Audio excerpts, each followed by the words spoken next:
When you see this sign beside the street in the US, you will know it is time for election. And in Huntington, West Virginia, it is time for local election which will take place on May 14, 2024. On Wednesday evening, the candidates running for different positions in Cabell County met at A.D. Lewis Community Center for a campaign or presentations. Unlike the national campaign or debate, which is usually very tense, this was more like a family gathering, where all the candidates were given 1 minute 20 seconds each to state their names and their reason for running. Before the debate began, some 3 youth came forward and displayed some move like the military parade. We may fall, but we will fly because we are the sisters of the what? God.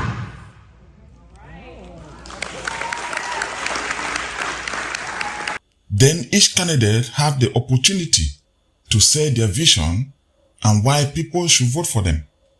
So most of you know me. I'm a lifelong resident of Cabell County, and I would appreciate your vote, and this is why I would ask you to vote for me. I'm Jennifer Wheeler. I'm running for mayor of the city of Huntington. I'm Kelly Sabonia, and I'm running for re-election to the Cabell County Commission. I've been a lifelong deputy of over 30 years with the sheriff's office, and I'm your next candidate for sheriff. My name is Dan Ferguson. I'm running for mayor of the city of Huntington.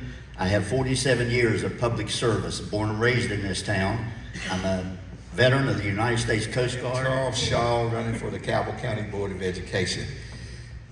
Hi everyone, my name is Teresa Johnson. I am rerunning for District 5. I'm so glad to see y'all. You look so good today. You're number one. You're number one.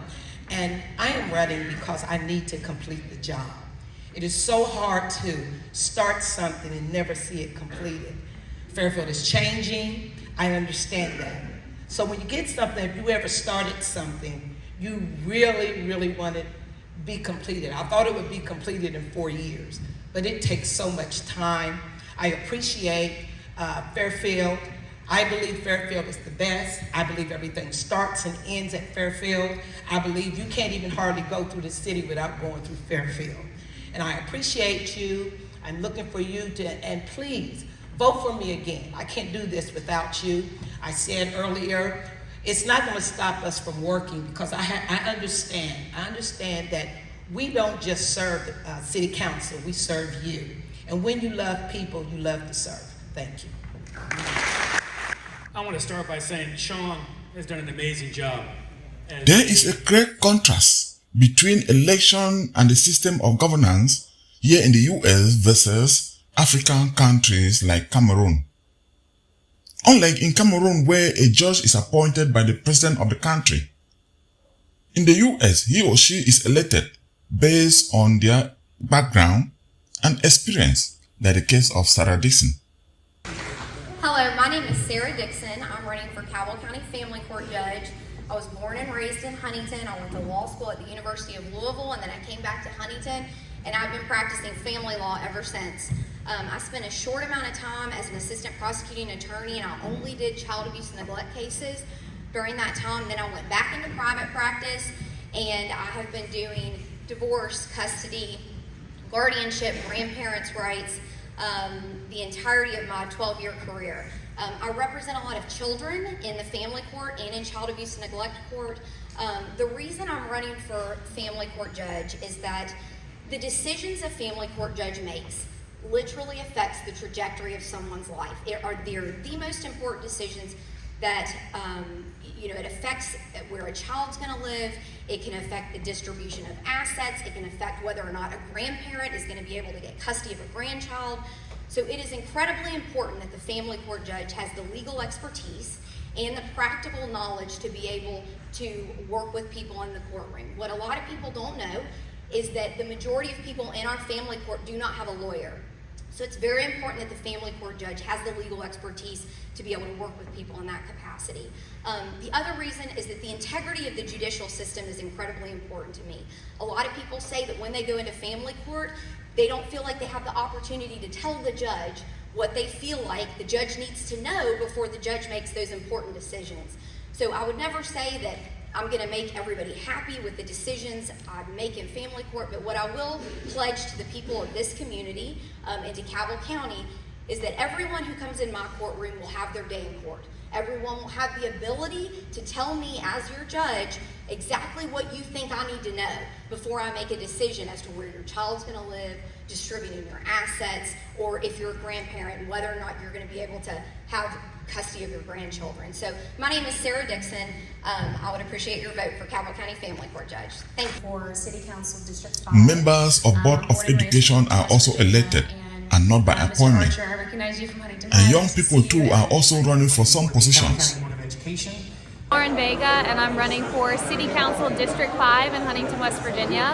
One thing that motivates me is giving young professionals the opportunity to really grow in this community and to give people who are coming back to Huntington an opportunity to make a change and to develop our businesses and start families here. I really want people to vote for me specifically because I think that, one, I'm the youngest candidate that is running.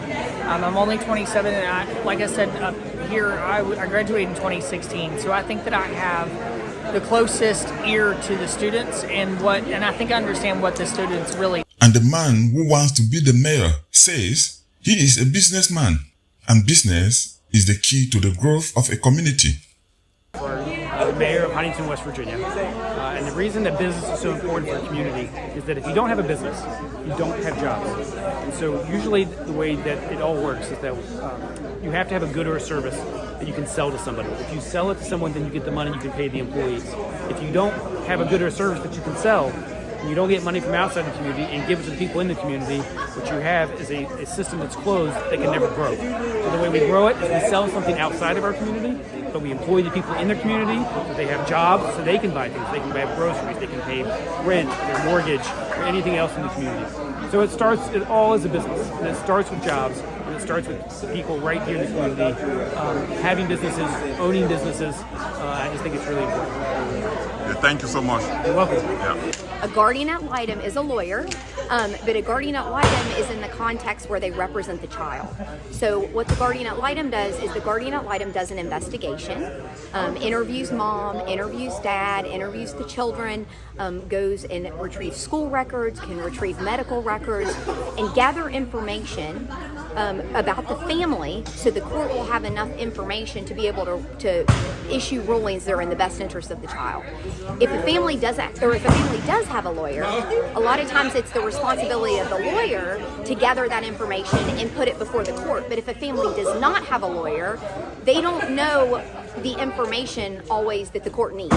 So that guardian ad litem, who is a lawyer for the children, is a really good resource and a really good tool so that the court can get the information that it needs to make orders that are in the best interest of the child. Yeah, thank you so much. Yes. Because usually, especially in low-income community, Yes. to hire a lawyer is very challenging. Yes, it is oftentimes unaffordable to hire a lawyer to begin with and to keep a lawyer throughout the process. Another thing that you need to think about is sometimes if one party has a lawyer and the other party doesn't have a lawyer, that seems to be unfair sometimes, right? So the judge has to be able to get the information from the party who doesn't have the lawyer in a way that is fair for everybody. Yeah. Oh, okay, thank you so much. You're welcome. You're welcome. I think one of my greatest Meanwhile, challenges others or are things I have rerunning accomplished for the second is time. unification. Unifying us together that we can talk at the table. We don't have to agree. We all don't have to agree. We all have this opinion, but coming together and reason together. I think that's one thing that I have accomplished. I have accomplished being at the table and having a voice. Everybody don't hear our voices, but we're there at the table. I see that Fairfield is changing. Is everything in a positive? Absolutely not. I can't say that. Everything is towards coming together as one. We need to come together as one. And as I said, all changes everybody don't like, but I need to see as a city council that's running or talking about running again, I have to see with my eyes that Fairfield is changing. And as long as Fairfield is changing and things are for the better, not everything is I agree with, but it's changing for the better, I'm gonna work. I want A.D. Lewis brought to the front. I want the Northcott completed. I want my apartments completed. These are the things that need to be done. We need a daycare that's in our community. And all these things will cover every age group. And other retired politicians are now taking the back seat. Now you have all the social media like you have. Some of the candidates that got up have no idea what Fairfield is facing here. You had one candidate that had no idea about Fairfield, okay? No idea. So I think if you're going to campaign, you need to know the issues on what office that you're running for, okay? And you got the past mayor here. I'm quite sure he has his opinion also. So I think people need to be aware of what they're really running for and what the issues are. I don't blame you. I have that much sense. Ernest Kumba for Community News, Huntington, West Virginia.